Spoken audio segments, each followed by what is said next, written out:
Hey everybody, it's Robin.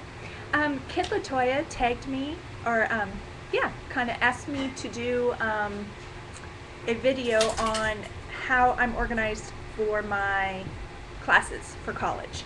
But first off, I want to say hey to her. Hey Latoya, I love you. I love your channel. Oh, and let me tell you, I found her channel first quite a few months back because she has a beauty channel, which is her Kiddlatoya. And she does makeup tutorials and everything. And then I saw a video come up one day. It was a nursing vlog, and I'm like, she's a student nurse? That's so cool. So just yesterday she started a second channel for her nursing. So her original channel is Kid with 2 D's, Latoya, and her nursing channel is ThePricelessnurse. So go check her out. She had an awesome video yesterday, study tips, how she learns, how she studies, things she does. We do things very similar, and I just adore her because she goes above and beyond. She does extra things, extra steps, so that she's sure she's successful for school. She has twins, she's married, she's awesome, so please go check her out. Okay. I set up all of my things pretty much the same for each class, so I'm just going to show you what I do for my medical math class. First, let me show you my book. This is my book. It's called Dosage Calculations, and you'll see all these tabs. I go through my books and I tab each chapter. That's just because it saves me time from flipping around the book or whatever, trying to find my space, and I really like that. Up here, it says essential skills, comprehension skills, and answers. So this is just for quick reference. This is where I'm at for the day or whatever. It's just so I can navigate my book quickly, okay? This is a really good book, by the way, if anybody's interested. Dosage Calculations, 8th edition, Gloria D. Pickar. Really good book, and explains things very well. Okay. What I do every day before class, especially this class because it moves so fast, the night before, I look at the syllabus and I see what she's going to cover in class. This is my notebook, okay? It's just your basic, 1.5 inch binder. And for each class, I have just one of those very inexpensive, I think they're like 70 or 80 cent notebooks from Walmart. It's the one subject. And then I have the course syllabus. Ooh, where'd it go? The course syllabus, it's kind of shiny. There we go. With what we're doing that week. And I check off the weeks as I go. But that's where I look to say, okay, you know what? She's going to cover IV solutions, equipment, and calculations from chapter 9. So that's what I look at the night before.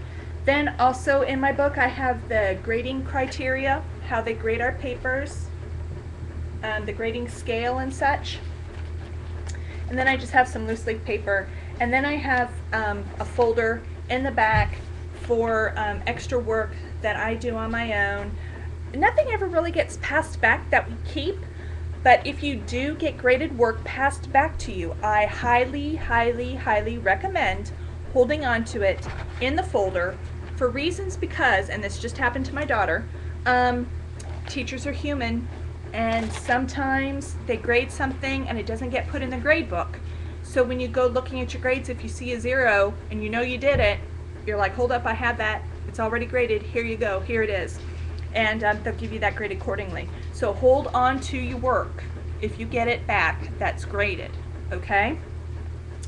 So what I do during the day, or the night before, like I said, is I kind of go through the chapter and I teach myself. That way when I'm in class, I already know the subject matter, I already know things she's going to cover, I'm not lost. I have an idea and I can actually participate in the classroom discussions, and I think that's very important. I am one that has to use different colors. I'm a visual learner, I'm a hands-on learner. So when I'm in class, if there's extra things to write down, or for my other classes, I have one 4-subject notebook, and it's tabbed for each class.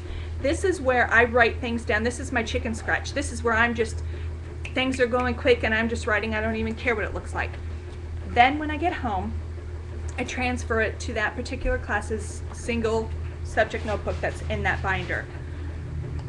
I don't really do that for this class because this class I need to teach myself ahead of time.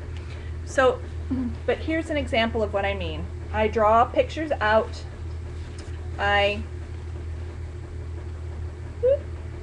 Okay, I draw lines, I draw different parts of something, just like they have it in the book.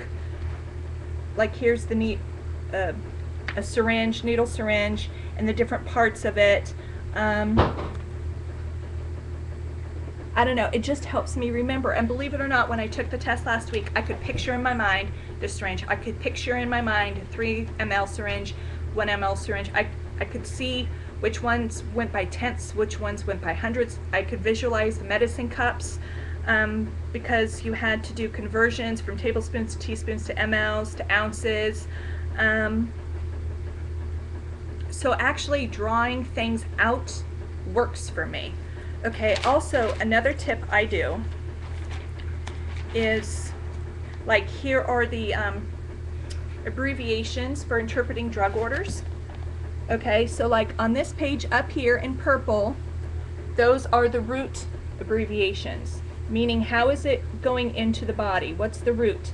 Down here in green are the frequency abbreviations. I have the abbreviation and then what it means, what it stands for.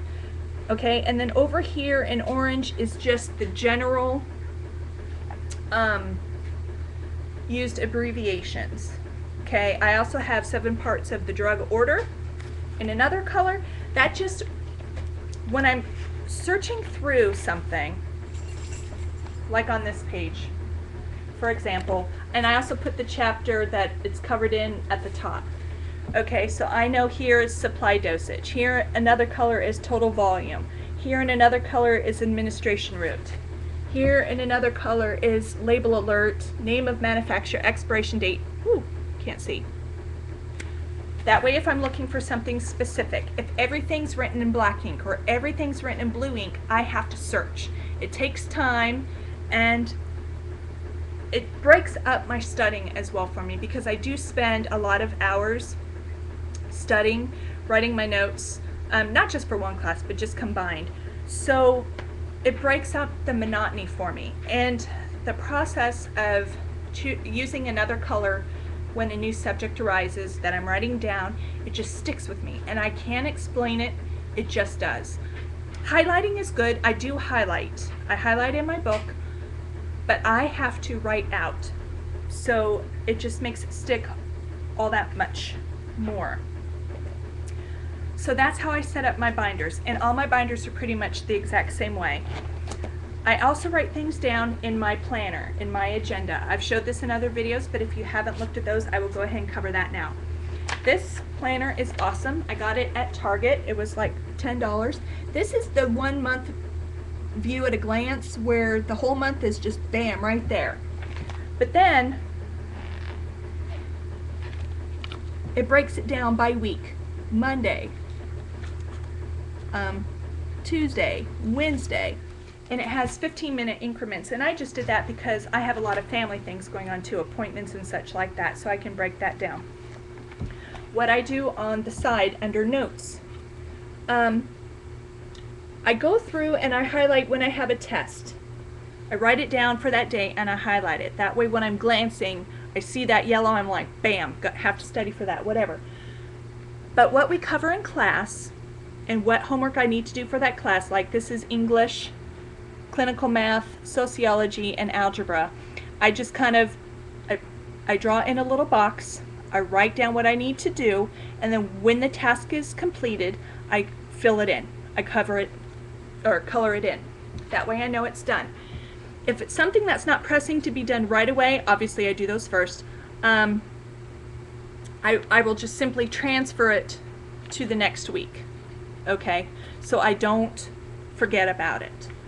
I look ahead, I look at my syllabus, I write things down way ahead of time.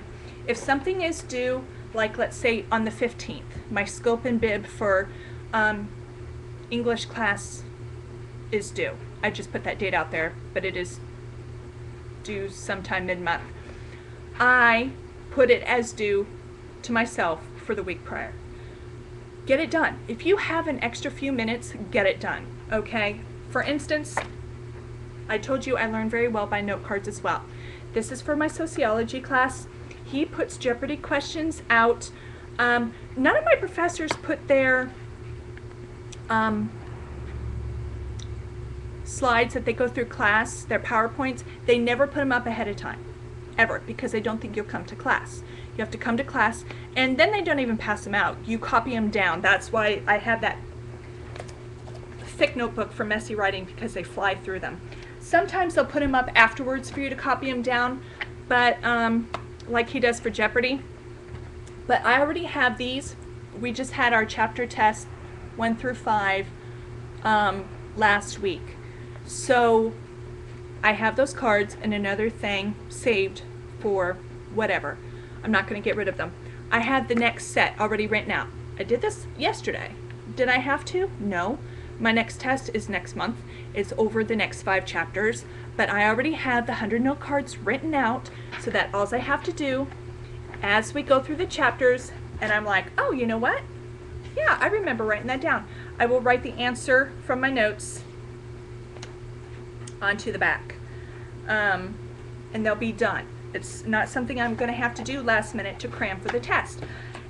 As I'm sitting in the car waiting for my son, or at an appointment for somebody, or waiting for a meeting to start, I pull out note cards and I go through them. I have my dosage calculation conversions on note cards. I have, you could, if you have something with vocab, like next semester I'll have anatomy and physiology to take, so I'll have body parts and vocabulary and spelling to do. I'll make up the note cards, but if you carry them around, they're tiny. They'll fit in a purse. You can just hold them in your hand, go through them, and then it's like second nature, and it becomes a part of your brain, and you don't really have to sit there and cram at the last minute trying to remember everything.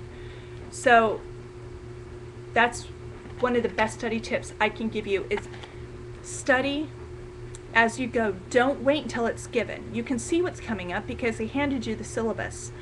Do things above and beyond. Do extra problems. I do every extra problem I can get my hands on for algebra and for clinical math. Sociology and English, there aren't really any problems to do, but it's repetitive, it's practice, it sticks in your head, and then it's not something you learn to forget. Don't memorize just to get through a test. Try and actually understand the material. That is so important, okay? And it just stays with you longer. I can't even explain it. So I hope some of these tips work for you. This is what works for me. The extra colors, highlighting, writing things out, I just can't even tell you. Rewriting things and saying them out loud sticks in your brain. Read out loud when you're making the cards. Read out loud your notes. Whisper if you're somewhere where you can't really be loud. It just sticks. Try it out. Take what you want, throw away the rest. I hope this helps. Thank you for tagging me again, LaToya. I enjoy your channel so much, both of them now. So please check her out. Both of her channels are in my subscriptions, so check them out. I'll talk to you later. Bye.